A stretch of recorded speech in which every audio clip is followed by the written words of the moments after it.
سلام بچه ها، خیلی خوش اومدید به یه آنباکس خیلی خفن. یه تجربه خیلی خوب داشتیم از آنباکس کارت های آدرنالین که حتما توی پیج دیدین و خیلی لذت بردم از اون اکوپک باحال و جذاب. امیدوارم بازم اکوپک موجود بکنم و امیدوارم که این بسته هم بهمون کارت های خوبی بدن. این بسته آلبوم استارتر سال 2025 که الان آنباکس میکنیم، تقدیم نظرتون میکنیم. من آلبوم آدرنالین نداشتم، به نظرم نیاز بود که حتما این آلبوم رو تهیه کنم و با هم ببینیم این کارتای آلبوم چه کارتای. خب این خوبیش اینه که آماده است دیگه، این مثلا هیچ کاری نداره. خود آلبوم که داریم مشاهده میکنید چه آلبوم جذابی هم است، دقیقا مثل آلبوم در واقع مچتکس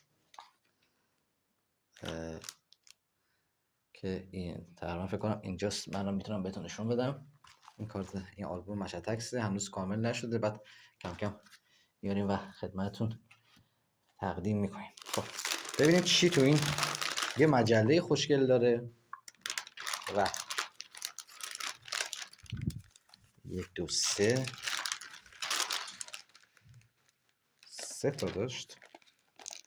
اینا معمولا 4 تایی نیست. ببینم اگه اشتباه نکنم. آها بله درست، 18 تا کارت درست.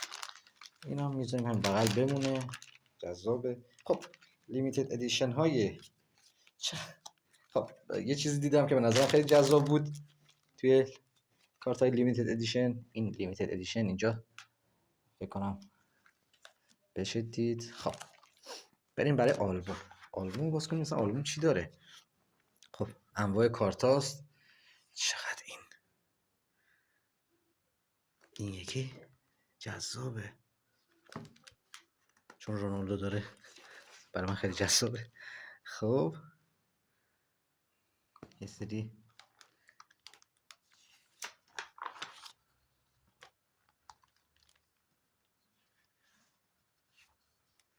بسته‌بندی هست تو این 10 سال، به قول گفتنی تو این بسته‌بندی و سال بعدم که زیاد تو ایران پیدا نمیشه متاسفانه.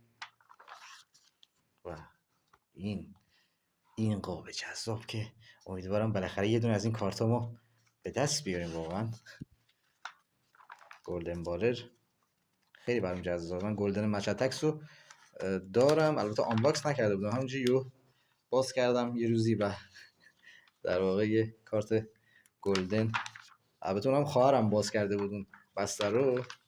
خب این مجلشه که خدمتتون نشون دادیم. بریم برای آنباکس این 3 تا پک جذاب. امیدوارم که واقعا جذاب باشن و کارت خوبی بهمون بدن مثل همون اکوپک. بریم برای اولی. ببینیم اولی چی داره. خب یه چیزایی دارم میبینم توی این کارتا، یه چیزای خوبی دارم میبینم. در واقع اینقدر که اکوپک گفتم عادت کردم. کارت فیفا مروان عطیه، کارت دومینیتر، کارت رئال مادرید.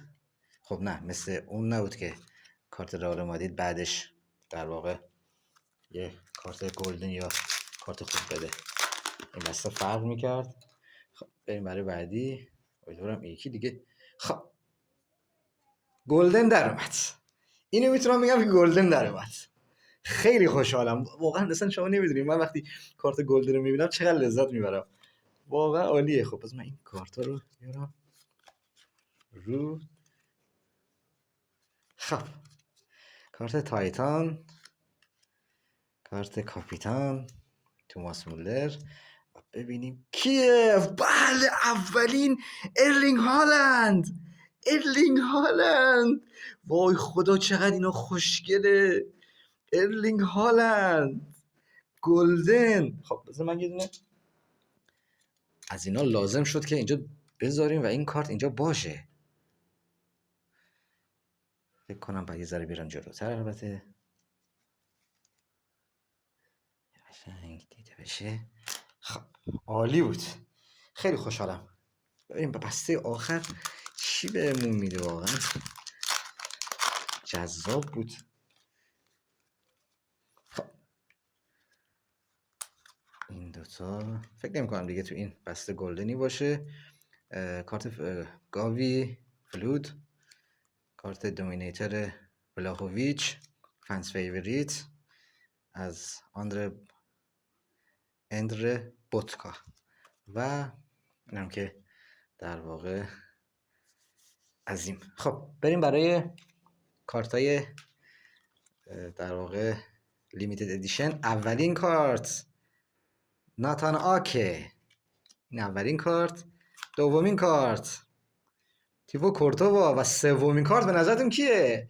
مهدی طارمی، لیمیتد ادیشن مهدی طارمی. چقدر جذابی مهدی تو.